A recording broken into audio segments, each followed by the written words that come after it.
Well, it's that time again to talk about transforming your relationships. Hi, Roberta. Hi, Laura.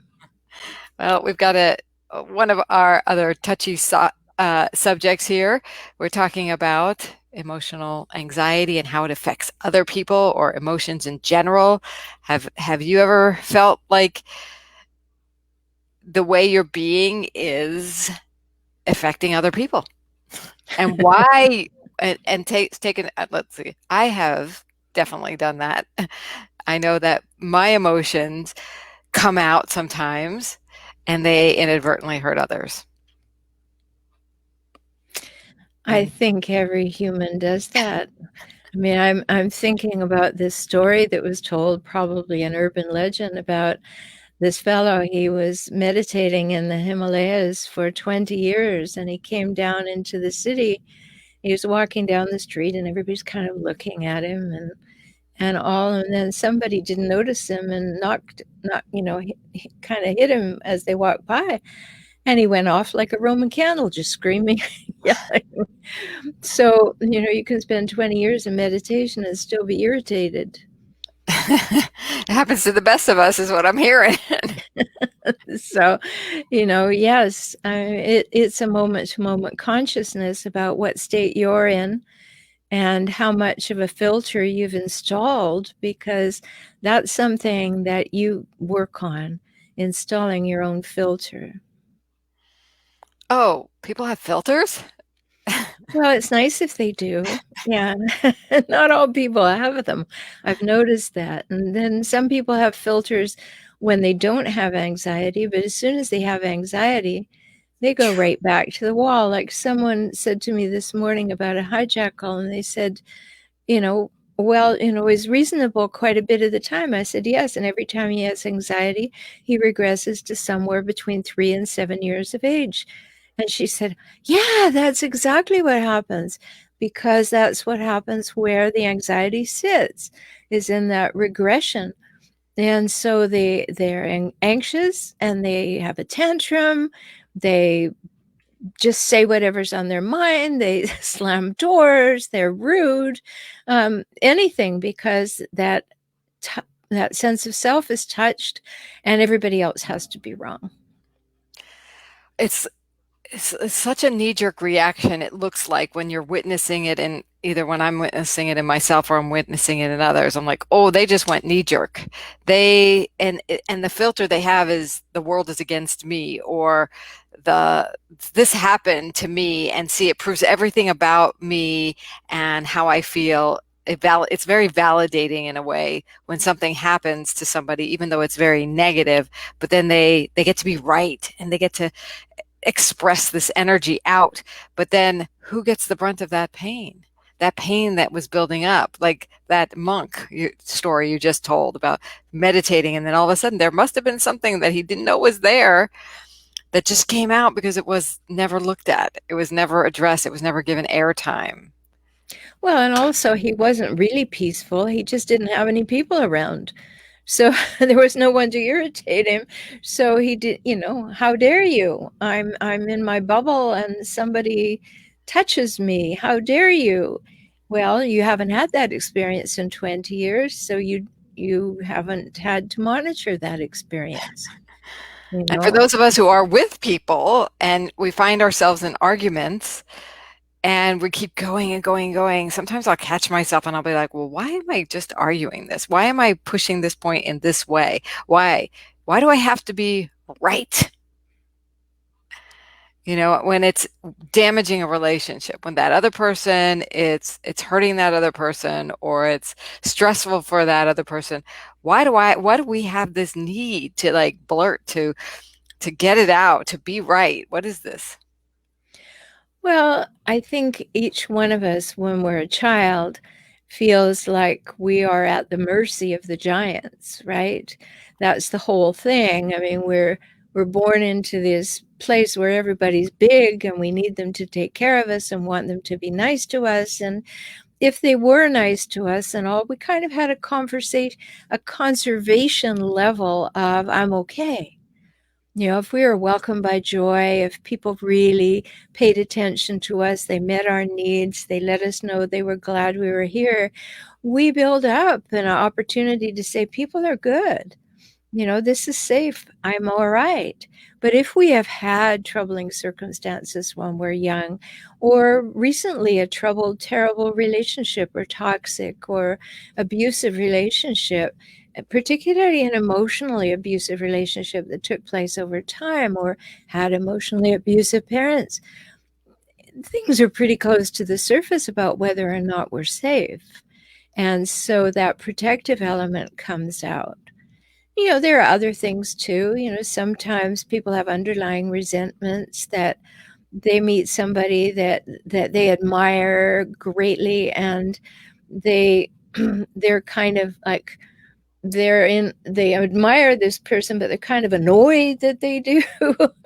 And so when that person is steady and they go off, that makes them worse because they feel more like a child, and then they scramble with that. And we have ways of interacting that need healing, and that's what we're talking about today. But there's a whole other element right now, Laura, that we all have to recognize, that everybody's at a certain level of anxiety. Hmm. Like, I went to the doctor's office the other day, and it's a clinic, big building, all of that. And oh my goodness, the shortness of the staff, the lack of courtesy, the lack of interest. And I think part of that is the depersonalization of the mask. Like, you can't see if a person's smiling, you can't see what's going on. And it seems that in that two-pronged thing, the mask plus the anxiety and fear of getting ill, of seeing so many people who are ill, of hearing of other people who are ill, then that whole level of anxiety is the starting point for a relationship. I'll give you an example. A woman walked in. I was going to a new doctor, hadn't met him before. My doctor quit. Woman walks in and she's got a mask on, and she says, "Are you sure that your insurance covers this?" I'm like, "Hello?" I mean, I was sitting facing this way. She walked in the door behind me and just said that. And I'm like, "Whoa, okay, you just got here." And that was all she wanted to know. She didn't say my name. She didn't say hello. She didn't say anything. And I thought, there's an anxiety response. Like, she's already anxious about her job, she's anxious about doing the right thing, she's anxious about leaving her children at home, or whatever she's anxious about in her personal life. And how is it displayed? Are you sure your insurance covers this? Like, so we have to notice that this level of anxiety is very present right now. I mean, why are we seeing all of these Facebook memes where people are going off when they're told to wear a mask or whatever they're doing? Well, it's well exacerbated because they're afraid. They're already afraid of COVID, and now they're afraid that somebody's going to tell them what they have to do. I mean, this is an absurd situation. Is everybody going to start going off on Facebook because we wear seatbelts? I Hmm. mean, Right. it's absurd. I It's mean, we're so doing, funny. I was thinking about the seatbelt thing. yeah, so it's crazy. Like, all we're saying is everybody's safer generally. We have fewer people who are ill if everybody wears a mask. Put on your seatbelt, put on your mask. Pretty easy. Seatbelts are not an infringement of your personal rights. I mean, I suppose if you want to go through your windshield, it's your choice. But don't come through your windshield and into mine, because I'm not happy about that. Right. So we're just getting our knickers in a twist about things that are so matter of fact. It, Yeah. It takes it, it's like we're coming through a filter of anxiety that, oh my gosh, it must all be against me. Our greatest fears, it's like, feels like when you're in anxiety, everything looks like it's against you, right? And you take it very personally and you start thinking like really out of but like you says, we've said on other shows, you go into your fight or flight mode. It's the limbic brain. It's not the critical thinking brain. So the minute you feel threatened, you are not critically thinking. If you can take a bigger picture, then you may see things a little bit differently. Now, if you're enraged, feel that rage. Feel where it's coming from. Is it really the truth of this particular situation? Or is this compiling just another thing, the straw that broke the camel's back type of thing? And then when we're at the brunt of it, like you're in the office and somebody is saying, are you sure this is blah, blah, blah, blah, blah? I mean, how do you diffuse? Like we talked about de-escalating situations, and how can my question to myself would be, how can I be a little more generous, emotionally generous? Because that's what's needed here. Like you said, healing. How do we help be a presence of healing in our lives, even when we're going through the anxiety? Like you said, we're all in it. So we can all say, hey, it's not my responsibility because I'm too upset. Or we can say, what can I do about it? Is there something I can do? Can I smile? When you do smile in a mask, you can tell. It's a lot more subtle, but you can tell. And I thought about why aren't we generating masks with smiles on them? Like there are probably a few I saw. There are, There yeah. are there are a few, but they're not the ones I'm seeing out. Like most people I know are not wearing that. Why? Let's go start a movement of wearing smiling masks. So that would, Or do the black Sharpie thing and draw one on your mask. yeah, if you have that kind of a mask. I mean, I've seen a lot of black masks, so I like have to. Well, red lips then, a red Sharpie. Yeah, something that shows you're smiling, and that you want to be a friendly presence here. You want to be a healing presence, and I think that's really what transforming your relationships is about. Is like bringing yourself more peace and joy, and then you'll have more to give to the world, which makes the world a more peaceful, joyous place. And then also we deal with, well, how about those people who will never get there? And they become chronically difficult. They become those hijackal type people. So, Well, they may not, because that means they've got personality disorder functions, but oh, they will okay. become the people that we just don't want to be around. They're grumpy, they're irritable, they're on edge, they snap. That doesn't mean that they're hijackals, but they're just letting their anxiety rule the roost, and their judgments come out of their mouths with no filter, and they're not really pleasant to be around. I was in the store the other day, and a woman. It was the day that our governor here in California said everybody had to wear a mask in public. So she had her mask around her neck, and she was in Sprouts. And I said, "Oh, now we always have to wear our masks." She took off on me like there was no tomorrow. And she informed me that she was an HR consultant. She knew everything there was to know about masks and rules and everything. And she was of that ilk of people who just keep talking. They never take a break. And if you start to talk, they talk over you. And I just sat there, leaning on my buggy, my shopping cart, going, really? All I said was, yeah, it's a bummer. Now we all have to wear our masks everywhere in public, just to give her a clue, like, put your mask on, please. But I got an earful. And I looked at her and I thought, I can see it in you. She had really tight clothes on purposefully, attempting to be sexy. She had 4-inch heels on, attempting to be sexy. She was, it's not cute to wear a mask when you're in the grocery store, I guess. And here you are attempting to be sexy and thinking you know everything. Well, that's a nice combination to put with anxiety. On And top of all that, she just went on and on and on and on, and finally I just walked away. Like, this is never going to end. I got to get my groceries and get out of here. right? And stop talking to somebody without a mask who's breathing all over the Yeah, place. like I don't want to be any closer. You know. But this talk is not just about people with masks. This happens all the time. This has happened before. This whole anxiety time. People have anxiety. People have emotional pain that comes out sideways.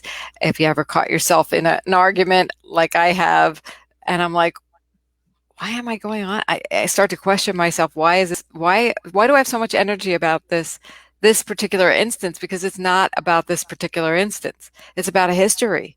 It's about, something else. And if I can start to acknowledge that and verbalize that even just to myself, I don't have to have that argument with someone else. I don't have to cause that emotional pain because what I was talking about was not what I was really Yeah, feeling.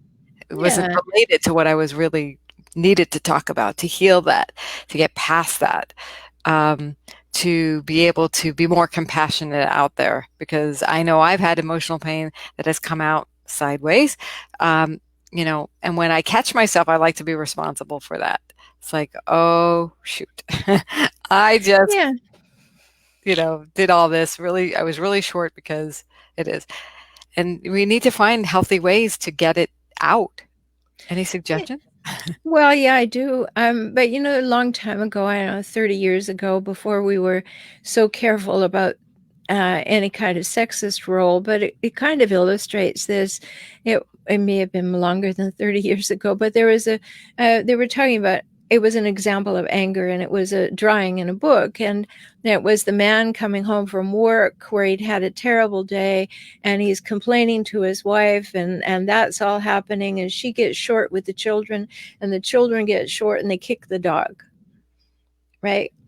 Well, that's Chain the reaction. kind of, yeah, chain reaction. That's what happens. So if you've just come from a place where you had upset, one of the important things that I tell my clients all the time is understand what I call transition time.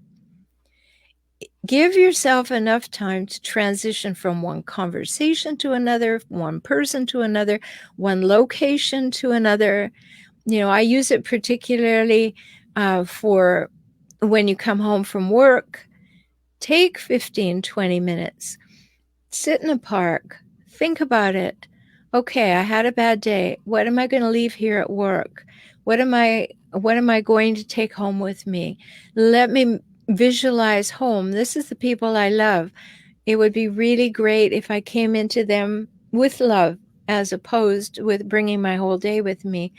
And we can all do that. We can have transition time in our head while we're walking around in Sprouts. Like, um, that didn't go very well. I don't think I'll mention a mask to anybody else today. Right? Think about it. Take some transition time. If you have a big upset in your life, take some transition time. Relax, take some deep breaths, lie down on the floor, give yourself over to the floor if it's in your body like that. And then say, all right, now what am I going toward? And what am I taking with me? It doesn't have to be a long adventure. It needs to be a conscious and purposeful one. I've taken that transition time sometimes, and it still doesn't help. Meaning, I haven't resolved something. I haven't done what I needed to do with that energy to transform it into something positive. One maybe a reconciliation in my mind of like what's going on and what do I need and how can I heal it. I think sometimes there are there's big issues that no matter how much 15-minute transition times you take, it doesn't go away. It's still crying for healing, and then it still comes out. What do you recommend in those instances? A mask. This is a comedy relationship hour, everybody. It's great. I love it. Yeah, protect other people. That's what it's about. Oh my God, that was so good. Well, I think that consciousness is everything. I mean, if you know you're in a miserable mood, lead with that. If you're meeting somebody, say, you know, it has nothing to do with you, and I'd love to be better, but right now I am just in such a nasty mood, and I'll give it my best shot. And if you even claim and name something, sometimes you can laugh and someone will say, oh yeah, I went through that yesterday and here's what helped me. um, but at least you've put someone on notice that you're not your best self right now, and that's something to go on. And maybe some days you go to work and you're in that already bad mood from home, and you've got to do something like Yeah, I've got home fleas on me or something to make light of it because we talk about that all the time. Hijackal fleas. Um, if you live with a hijackal or you were raised by a hijackal, you're likely to have hijackal fleas, um, which means that you will behave like them sometimes because you've just been in the relationship so long. It's Mhm. not that you are that; it's just that you've modeled that relationship, or you're trying to pay back that kind of behavior. So it's always good for us to be able to say, you know, here's what's going on with me. And if I'm short with you, I apologize in advance and I'll apologize afterwards, but this is not great right now. And we're human. Things are going sideways. I mean, anxiety could be one thing, but if somebody's saying grief, you don't expect them to be wonderful when you meet them. You expect them to be sad, you expect them to have some pain. So when somebody's in anxiety, wouldn't have to notice that too, because there's just so much of it around. It's palpable right now, and because people are operating at what I call above a 4, which means that if I think about it on a scale of 1 to 10, a resting heart rate is kind of at 0 to 1, and everything's calm and everything's good. But the majority of humans now, because we live in such a noisy environment and everything, we're already elevated to a 1 to a 2 before we even leave our home. We've had so much noise and activity and things happening. And so we get with other humans, and we already have anxiety. So if we get beyond a 4, our body is going, "Oh, I need to take notice. What's going on? Am I safe?" And at that point, somebody can look at you sideways, and you could go in the wrong direction. And if you allow it to accelerate above that, there's actually physiological things that are going on to keep you safe, and you need to catch it before you get above a 4. So that may express as anger, because maybe anger arousal, which is no different than being anxious. I mean, to the body's going through the same thing. It's saying, am I going to have enough breath? Am I going to get enough oxygen? Am I safe here? Do I need my muscles on the ready? It's preparing for fight or flight or faint or freeze or whatever response we're going to have to something that's stressing us. So we need to understand our physiology and say, hey, I better have some ability to control my physiology, because I can't go around just running off that, because I have a brain. I am not an animal that just is on high alert all the time, like a dog who's been tethered to a leash or something for a long time without food. So we have a lot of choice, but the only choices we have are the ones that we make. And if we don't notice that we're living at high anxiety and we're taking care of ourselves, then that anxiety is going to spill over in the world. Yeah. And that's when things go sideways. Sometimes you don't even know how stressed you are until somebody says something, and then you bark at them and you're like, oh, didn't even know. Yeah, and sometimes, um, when you know you're in this state, you can't hardly even talk because you're in this state. But then somebody does something that's actually very generous, that's very compassionate. It kind of melts. I've experienced that experience of either somebody melting me in a sense, like melting that whole anxiety because they just made it okay. They just made it a little safer in the world. Mhm. Right. And it's such a gift. It moves me that somebody could have that emotional strength to put up with and then be gracious with me. I remember a lot of instances as a kid because I think I had a lot of internal emotions that, I didn't know what to do with. And then when people were emotionally generous with me, I noticed. I noticed that. And I prayed that it could have a impact on me. And at some point I was able to acknowledge my emotions, like you said, and work through them and receive that grace, that generosity. And I was just always so grateful. Like somebody didn't kill me for being, someone who would go off on somebody or whatever it was. So, I think it is a heightened awareness time of anxiety, and the more we can be aware of it, and then, like you said, like give it to the ground, be with it for a moment, give it some air. I love the question to ask, what do I need that I can provide for myself right now? And maybe it's two questions. What do I need? I need blah blah blah blah blah blah blah blah blah. But how can I provide any of that to myself? How can I Mhm. be responsible? Because then when you're actually taking care of yourself, you have a sense of internal power and control, and that anxiety can go down. If you're expecting it to come from the outside world, you'll stay in this pattern, right? Of nobody cares, no, everybody's against me, you see, and you keep building evidence up against that. So I think it's very Yeah. powerful to acknowledge our emotions and to take care of ourselves first. Well, it is, and whether you have anxiety or not, let's do that. Yes, how about that? Why not?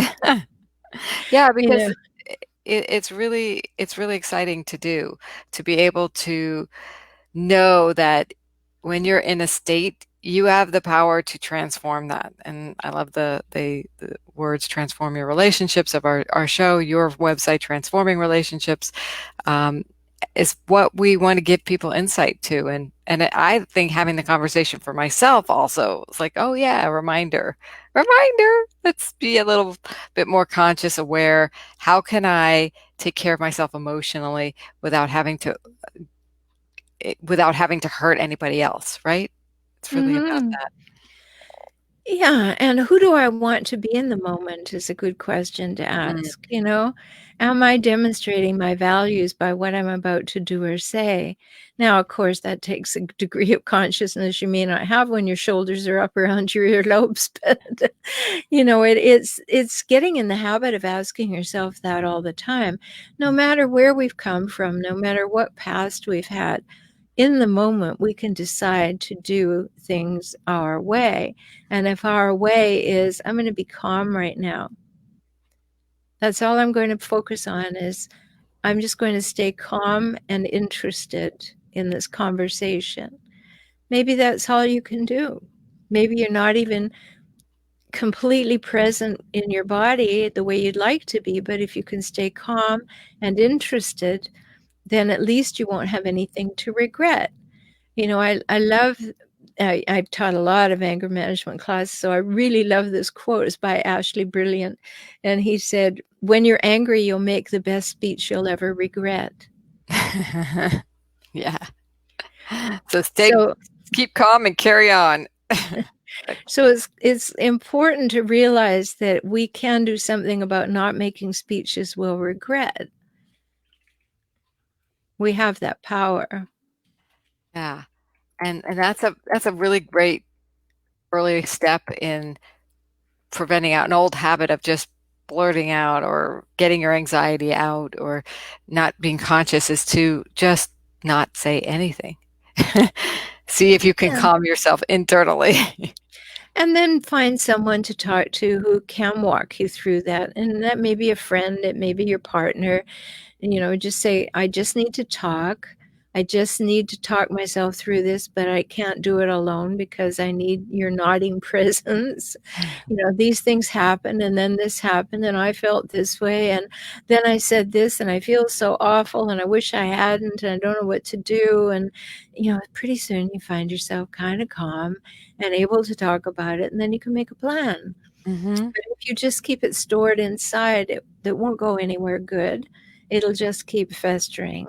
So you have to do something, whether that's an internal something that you do very purposefully, or you get it out by talking to someone. I was working with a couple the other day who are really in a troubled relationship. And I said, you both have to tell me what kind of large muscle, full body activities you enjoy. And they said, why? I said, because you both need to go and do them. You need to chop wood or run like crazy or sprint across the yard or take a big pool noodle and beat the bed, or you've got to get all this anxiety out of your body because it's huge. I mean, it isn't little. It isn't an emotional discussion at this point. It is full body tension. Yeah, And we get need, it out and keep getting it out. so we need to recognize those things. Yeah.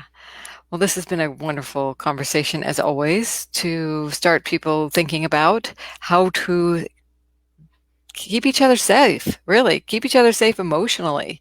Be a little more emotionally generous with yourself too, and others. Thanks. Absolutely. Thanks so much, Roberta. Yeah, good to talk, Laura. Stay Okay. safe, everybody, and reduce your anxiety. Bye for now.